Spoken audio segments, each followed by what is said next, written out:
Assalamualaikum warahmatullahi wabarakatuh. Di sini saya Zulfa Nabila dan rekan saya Muhammad Fajr Ramdhani akan menjelaskan tentang problem dakwah di masyarakat. Problematika dakwah di masyarakat. Resiko dalam dakwah adalah suatu hal yang wajar, dikarenakan yang kita dakwakan adalah ajaran Islam. Sementara objek dakwah kita masyarakat luas yang tentunya memiliki pemahaman berbeda-beda. Otomatis dakwah tidak semulus yang dibayangkan. Problematika dakwah kontemporer. Persoalan yang kita hadapi sekarang adalah tantangan dakwah yang semakin hebat, baik yang bersifat internal maupun bersifat eksternal.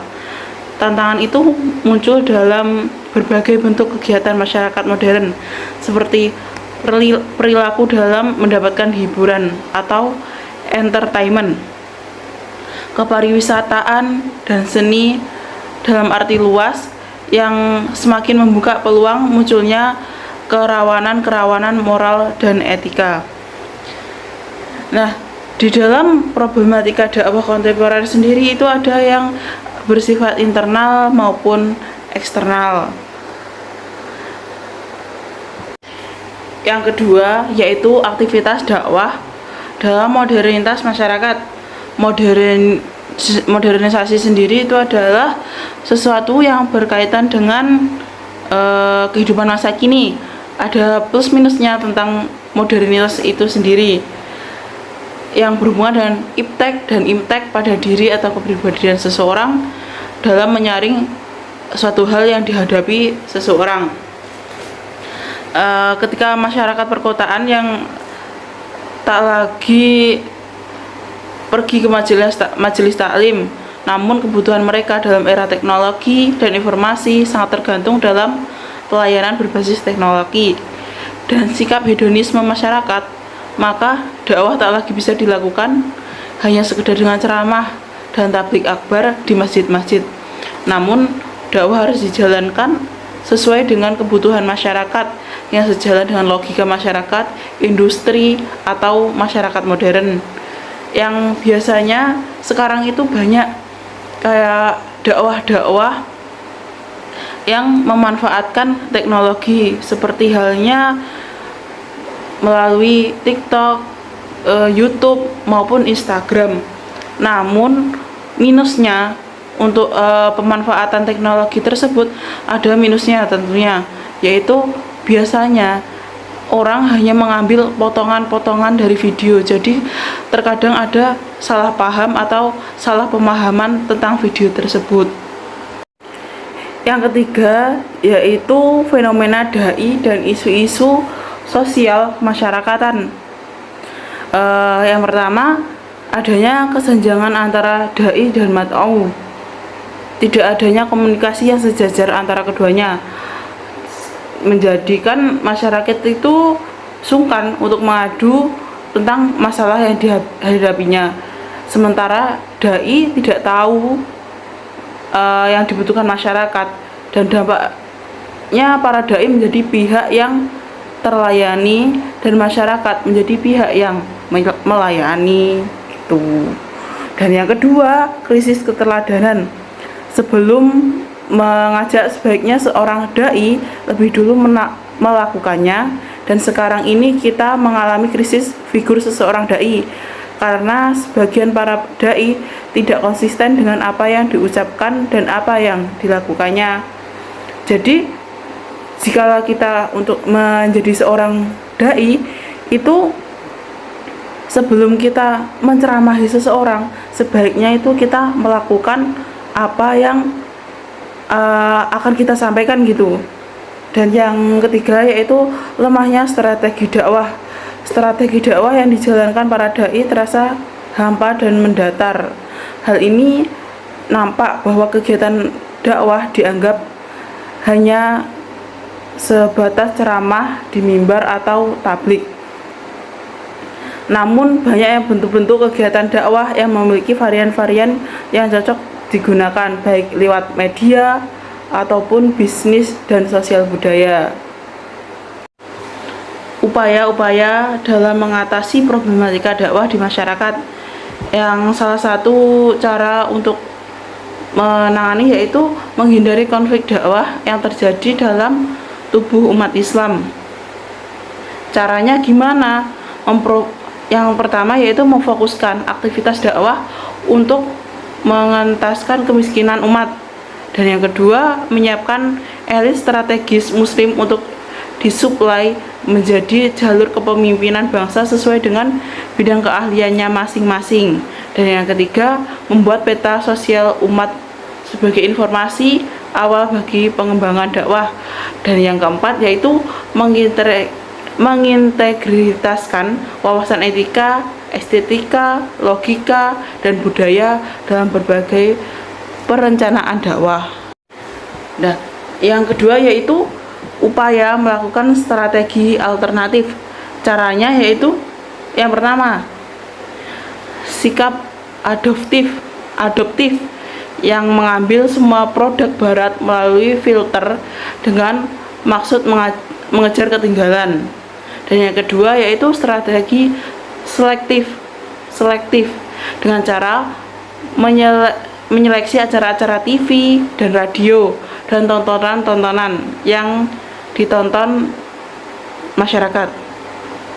Dan yang ketiga, strategi alternatif melalui penyiaran podcast host sendiri yang berani bersaing dengan jaringan televisi sekuler. Strategi integratif dengan membentuk sekolah-sekolah alternatif komplementer yang memanfaatkan audiovisual dengan tayangan Islami. Baik, teman-teman, kita memasuki bab 2 ataupun poin 2, yaitu tantangan dakwah pada masyarakat. Pada era sekarang ini, pengintegrasian teknologi, informasi, dan komunikasi merupakan satu tantangan dakwah tersendiri. Selain itu, masyarakat menyesuaikan konteks yang telah dihadapi masyarakat. Masyarakat yang multikultural menjadi tantangan tersendiri bagi dai untuk menyesuaikan karakteristik dari mad'u. Dengan demikian, perlu adanya strategi khusus untuk menghadapi masyarakat yang berbeda latar belakangnya. Para dai dituntut untuk lebih kreatif membungkus dakwahnya sehingga dapat diterima oleh banyak kalangan umum. Baik, kita masuk pada yang selanjutnya, yaitu Syekh Muhammad Abduh menjelaskan bahwasanya ada 3 golongan umat yang dihadapi seorang dai dan harus dihadapi dengan cara yang berbeda pula. Yang pertama ada cerdik cendekia, yaitu kalangan yang berpikir secara kritis dan logis. Mereka harus dipanggil dengan al-hikmah, yaitu dengan alasan dan dalil yang diterima oleh akal. Yang kedua ada awam, yaitu kalangan yang belum dapat berpikir secara kritis dan mendalam dan belum memahami istilah asing. Golongan ini dipanggil dengan cara mauidun hasanah, yaitu dengan memberikan ajaran pengarahan yang mudah dipahami. Yang ketiga, ada golongan yang berada di antara keduanya, belum dapat menggapai hikmah dan tidak sampai butuh pelayan seperti golongan awam. Cara memanggil mereka yaitu dengan menyesuaikan strategi dakwah yang fleksibel. Jadi teman-teman semuanya, cerdik cendekia yaitu kalangan orang yang berpikir secara kritis dan logis. Sebagai seorang dai, kita harus menyampaikan isi dakwah kita secara logis dan dapat diterima oleh akal. Karena kalangan cerdik cendekia ini adalah orang-orang yang menggunakan rasionalisasi mereka sebagai dasar untuk menerima substansi dari dai yang disampaikan. Yang kedua itu awam.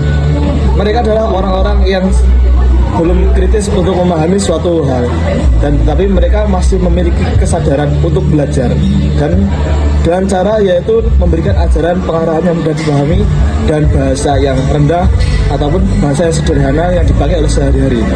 Golongan ketiga yaitu golongan yang belum menggapai hikmah dan tidak butuh pelayan seperti golongan awam. Mereka dipanggil secara fleksibel, menggunakan cara-cara tertentu dan bisa menggunakan strategi dakwah yang bisa digunakan umum dari yang bisa kita lakukan sehari-hari. Baik, permasalahan dakwah pasti muncul dan makin kompleks beriring berkembangnya dengan zaman. Seperti contoh, cibiran, penolakan, cacian, bahkan teror. Tantangan dakwah semakin berat dikarenakan kemajuan teknologi, informasi cepat melalui media sosial, sehingga menjadikan orang yang mudah pula menggunjing, menghina, menjelekan orang lain. permasalahan dakwah, selain datang dari mad'u atau objek dakwah, terdapat pula permasalahan yang bersumber dari dai itu sendiri. Dan jelas dalam setiap penyebaran dakwah pasti ada halangan dan tantangan yang menjadi alasan untuk menghalangi kesuksesan dakwah itu sendiri. Dalam Al-Quran, surat Al-Ankabut, Allah berfirman, apakah manusia mengira bahwa mereka sedang dibiarkan saja, mengatakan kami beriman, sedang mereka diuji lagi. Sungguh kami telah menguji orang-orang sebelum mereka. Sungguh Allah mengetahui orang yang benar dan berdusta. Jadi teman-teman semuanya, dakwah dalam era sekarang ini adalah satu kompleks permasalahan tersendiri, di mana yang dihadapi oleh seorang dai menjadi lebih kompleks dan makin banyak sekali halangan, rintangan yang menjadikan kesuksesan dakwah bisa jadi gagal. Karena mungkin banyak sekali variabel yang menghalangi dakwah tersebut, seperti orang-orang yang dengan mudahnya menggunjing, menjudge, dan lain sebagainya. Dan jelas itu semua sudah termaktub dalam Al-Quran, yang pasti setiap jalan kebenaran akan ada ujian yang menghalangi ataupun akan ada ujian yang mendatang untuk menggoda iman mereka. Beberapa contoh tantangan dari dalam dai akan saya sebutkan beberapa ini. Yang pertama adalah gejolak kejiwaan. Para aktivis dakwah adalah manusia yang biasa, yang lengkap dengan unsur kemanusiaannya. Wajar bila memiliki masalah kejiwaan seperti perasaan bingung, cemas, gelisah, tenang, dan lain sebagainya. Para aktivis dakwah mereka juga manusia biasa yang sering merasakan tekanan, under pressure ketika mereka menjalankan posisi dakwah mereka. Dan secara wajar mereka akan mengalami gangguan kejiwaan dalam mereka, mungkin seperti marah ataupun dan lain sebagainya. Yang kedua adalah gejolak amarah. Permasalahan dakwah yang pelik seringkali menimbulkan gejolak kemarahan dalam jiwa, yang jika tidak terkendali membuat letupan berupa ucapan ataupun tindakan, di mana jika hal ini terjadi menjadi peluang munculnya penyimpangan dari tujuan dakwah. Tujuan dakwah yang utama yaitu menyebarkan secara gamblang substansi yang akan disampaikan untuk dakwah tersebut. Tapi apabila terkena salah satu penyakit yaitu gejolak amarah, maka bisa dipastikan orang-orang para aktivis dakwah menyimpang dari apa yang akan mereka sampaikan ketika emosi amarah sudah menguasai akal sehat pikiran mereka. Selanjutnya, yang ketiga itu adalah rasa cemburu. Tak dapat dipungkiri bahwa manusia mempunyai hati, begitu pula dengan para aktivis dakwah. Sebagai contoh, banyak para dai yang lebih mengejar popularitas daripada kualitas substansi yang dakwah itu sendiri. Akhirnya, banyak terjadi saling menjatuhkan, saling sikut menyikut dari sesama aktivis dakwah itu sendiri. Karena banyaknya organisasi yang mungkin bertebaran di Indonesia ini, mungkin rasa iri, dengki, dan cemburu tidak bisa dihindari lagi, karena mungkin dari banyaknya jamaah yang mengikuti, melihat sana sini, menjadikan seorang dai terkontaminasi hatinya, menjadikan dai memunculkan rasa cemburu yang amat sangat ketika jamaah mereka tidak sebanyak jamaah orang lain, karena mungkin mereka kurang memahami arti dari rasa keikhlasan dan lain sebagainya. Yang ketiga, kita masuk dakwah Islam di era demokrasi. Demokrasi adalah suatu bentuk pemerintahan yang dimana kekuasaan tertinggi berada di tangan rakyat, dilaksanakan secara langsung oleh mereka atau oleh wakil terpilih dalam sistem pemilu yang bebas. Dan Islam sejalan dengan demikian. Demokrasi adalah hal yang sangat dekat dengan Islam dan substansinya sejalan dengan Islam. Argumennya adalah banyaknya hadis tentang musyawarah. Sebagai contoh, saya bacakan, apabila salah seorang dari kamu bermusyawarah dengan saudaranya, maka penuhilah. Yang kedua, penolakan Islam terhadap kediktatoran. Ketiga, dalam Islam, pemilu merupakan kesaksian rakyat dewasa bagi kelayakan seorang kandidat, dan mereka tentu saja mereka seperti yang diperintahkan dalam Al-Quran. Jadi, demokrasi adalah sesuatu hal yang dekat dengan Islam dan mungkin tidak bisa dipisahkan dalam Islam sendiri. Karena nyatanya, Islam bisa berkembang itu dengan kekuasaan pula, dengan bantuan orang-orang yang berada di puncak sistem kekuasaan. Kan tidak mungkin seseorang itu menguasai, tidak mungkin Islam itu berkembang apabila tidak didukung oleh sistem ataupun kekuasaan yang mumpuni juga. Slide selanjutnya menjelaskan bahwasanya Dalam demokrasi ada beberapa prinsip. Yang pertama adalah prinsip kebebasan berbicara. Dalam sistem ini, setiap warga negara bebas untuk mengemukakan pendapatnya tanpa harus merasa takut. Yang kedua, pelaksanaan pemilu. Ketiga, kekuasaan dipegang oleh mayoritas tanpa mengabaikan kontrol minoritas. Keempat, sejalan dengan prinsip yang ketiga, dalam sistem demokrasi, partai politik memainkan peranan yang penting. Melihat kondisi yang demikian adanya pada era demokrasi, dai di era demokrasi dituntut untuk melihat medan secara keseluruhan, mulai dari kondisi politik, kekuasaan, geografi, juga kondisi masyarakat yang makin kompleks dan makin lengkap, dan lain-lain sebagainya.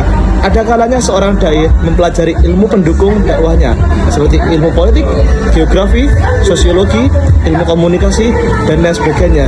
Dan akhirnya variabel yang menghambat dakwah itu sendiri dapat terselesaikan dengan ilmu-ilmu dai yang mereka miliki. Baik, sekian presentasi dari kami. Mohon maaf bila ada kekurangan atau kesalahan. Jika ingin ada yang ditanyakan, bisa ditanyakan. Sekian. Wassalamualaikum warahmatullahi wabarakatuh.